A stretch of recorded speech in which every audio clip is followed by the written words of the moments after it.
یاد رہے luxury buses اور ٹرین پورے ملک میں چلتی ہیں اور کرایہ انتہائی کم ہے۔ ایران میں اوبر یا کریم ٹیکسی ایپ کا کوئی وجود نہیں، اس لیے جہاں آپ نے جانا ہو آپ کو اس جگہ کا نام فارسی زبان میں یاد کرنا چاہیے۔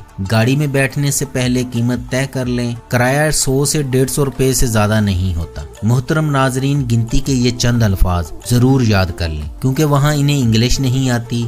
1 2 3 4 5 6 7 8 9 10۔ ایسا کرنے سے آپ کو 200 کی چیز 100 روپے میں مل جائے گی، اور یہ الفاظ یاد کر لیں، آپ کو کافی سمجھنے میں آسانی ہوگی۔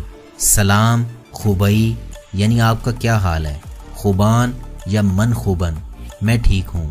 ہاؤ مچ کی جگہ ہزینہ چست یا چیغد یعنی اس کی قیمت کیا ہے، راست دائیں کو چاپ بائیں کو۔ زیادہ تر چیزوں پر ان کی قیمت فارسی زبان میں لکھی ہوتی ہے۔ تبریز کے مضافات میں خوبصورت گاؤں کندوان ہے جہاں فن تعمیر کی منفرد مثال دیکھنے کو ملتی ہے۔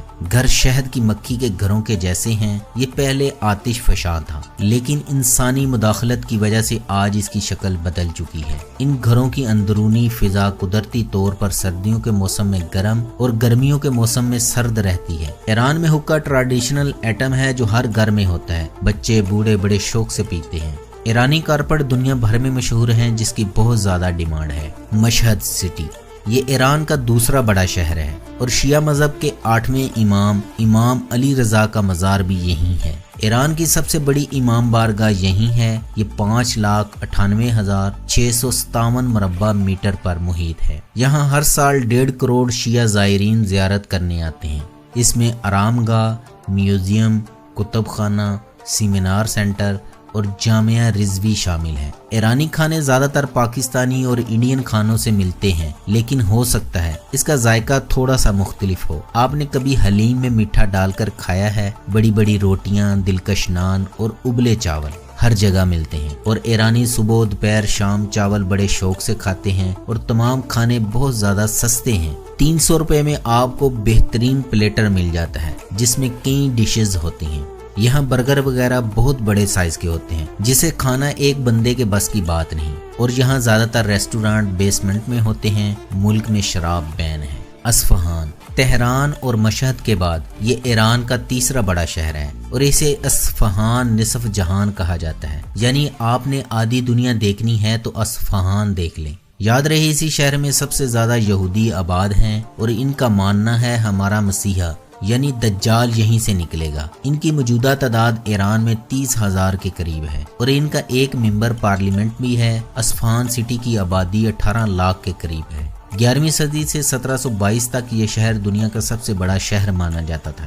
یہ سٹی خوبصورت اسلامی طرز تعمیر کی عمارات، محلات، مساجد اور میناروں کے باعث دنیا بھر میں معروف ہے۔ یہاں ایران کے تمام شہروں سے زیادہ سیاح آتے ہیں۔ اصفہان اپنے خوبصورت قالینوں کے حوالے سے بھی جانا جاتا ہے۔ یہاں کی مشہور جگہوں میں علی کاپو محل، شاہ جامع مسجد اور دریائے زندہ پر اللہ وردی خان پل ہے۔ ایران پاکستان اور انڈیا سے 2 گنا سستا ملک ہے۔ یہاں اگر آپ ہاسٹل میں رہیں تو آپ کو $5 سے $15 میں بیڈ مل جائے گا، اور کئی جگہوں پر روایتی ناشتہ اور ایرانی چائے فری ملتی ہے۔ یاد رہے آپ انٹرنیٹ کے ذریعے ہاسٹل ریسرچ کر سکتے ہیں مگر بکنگ نہیں، کیونکہ آن لائن پیمنٹ کا کوئی آپشن موجود نہیں، بلکہ آپ ای میل کے ذریعے کمرہ ریزرو کر سکتے ہیں۔ ایران کے جنوبی جزیرے کشم کے سیاحتی مقامات میں سے ایک تاروں کی وادی ہے۔ اس کو دیکھنے کے لیے خزاں کے خاتمے سے بہار کی ابتدا تک سفر کیا جا سکتا ہے۔ اس وادی میں گردش ایئر کی وجہ سے خوفناک آوازیں سننے کو مل جاتی ہیں۔ کچھ لوگوں کا ماننا ہے یہاں پریوں کی آمد ہوتی ہے،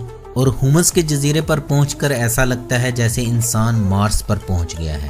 محترم ناظرین، آپ اس کے بارے میں کیا کہتے ہیں؟ ایران کا نیا سال نوروز ہوتا ہے جس کا 3 دن تک جشن منایا جاتا ہے۔ ایران کا قانون ایسا ہے کہ جس علاقے میں جس فرقے کی تعداد زیادہ ہوگی اس مسجد کا امام اسی فرقے کا ہوگا۔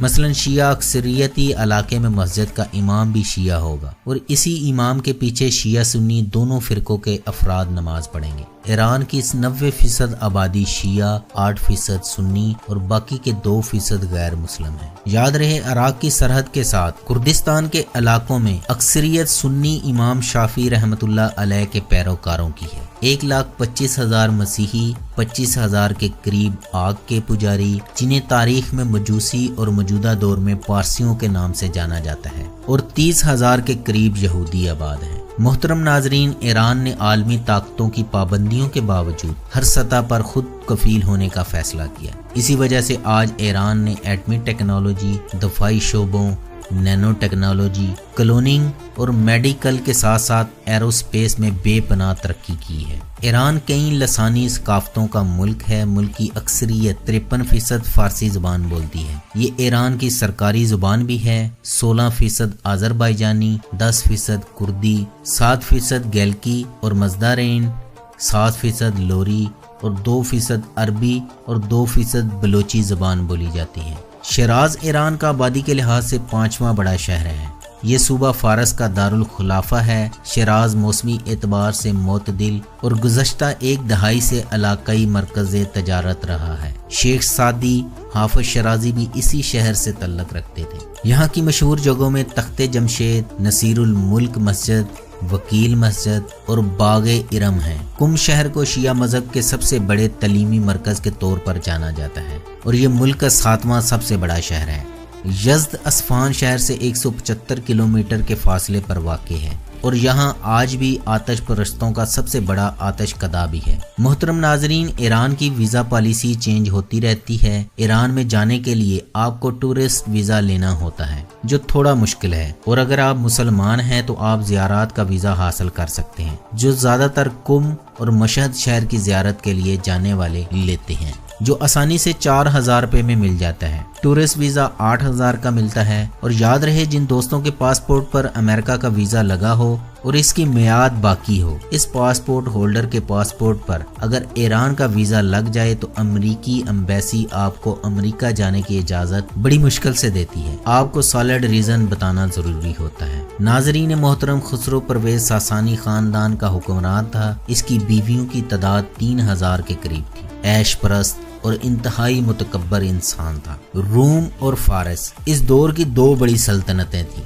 رسول اللہ صلی اللہ علیہ وسلم نے ہجرت کے 6 سال ایک نامہ مبارک حضرت عبداللہ بن حذافہ سہمی رضی اللہ عنہ کے ذریعے خسرو پرویز کو بھیجا۔ بسم اللہ الرحمن الرحیم، محمد الرسول اللہ کی طرف سے کسرا عظیم فارس کی جانب، اس شخص پر سلام جو ہدایت کی پیروی کرے اور اللہ اور اس کے رسول پر ایمان لائے اور گواہی دے کہ اللہ کے علاوہ کوئی لائق عبادت نہیں، یعنی اسے دین حنیف کی دعوت دی۔ جب یہ خط کسرا کو پڑھ کر سنایا گیا تو اس نے چاک کر دیا اور نہایت متکبرانہ انداز میں بولا، میری رعایا میں سے ایک غلام اپنا نام مجھ سے پہلے لکھتا ہے۔ یمن کے گورنر کو کہا یہاں انہیں میرے سامنے پیش کریں۔ فارسی نمائندے آپ صلی اللہ علیہ وسلم کے پاس پہنچے اور پیغام دیا تو آپ صلی اللہ علیہ وسلم نے فرمایا، اللہ اس کی بادشاہت کو پارا پارا کر دے اور میرا دین اور میری حکومت وہاں تک پہنچ کر رہے گی جہاں تک کسرا پہنچ چکا ہے، بلکہ اس سے بھی آگے بڑھتے ہوئے اس جگہ جا کر رکے گی جس سے آگے اونٹ اور گھوڑے کے قدم جا ہی نہیں سکتے۔ اور ایسا ہی ہوا۔ اسی رات اس کے بیٹے نے اپنے باپ خسرو پرویز کو پھاڑ کر رکھ دیا، کیونکہ اس نے میرے نبی کریم صلی اللہ علیہ وسلم کا خط پھاڑا، اللہ نے اسے پھاڑ کر رکھ دیا۔ اس کے بعد اس کا بیٹا تخت نشین ہو گیا اور چشم فلک نے اس پشین گوئی یعنی جس سے آگے اونٹ اور گھوڑے کے قدم جا ہی نہیں سکتے کو حقیقت میں بدلتے دیکھا۔ حضرت عمر فاروق رضی اللہ عنہ کی خلافت کے دوران 636 عیسوی میں قادسیہ کی جنگ ہوئی۔ قادسیہ موجودہ عراق کا شہر تھا۔ اس زمانے میں ایرانی سلطنت کا حصہ تھا۔ رستم ایران کا بہت بڑا پہلوان تھا۔ آج بھی ایران میں پہلوانی کے سب سے بڑے اعزاز کو رستم ایران کہا جاتا ہے۔ حضرت ربیع بن عامر ایرانیوں کے لشکر میں دعوت دینے کے لیے داخل ہوئے۔ ایک افسر نے تمسخرانہ انداز میں کہا، تم ان تلواروں کے ساتھ ایران فتح کرو گے؟ آپ نے جواب دیا، تم نے صرف نیام دیکھی ہے، تلوار نہیں۔ سنو اے اہل فارس، ہم میدان جنگ میں تمہیں مایوس نہیں کریں گے۔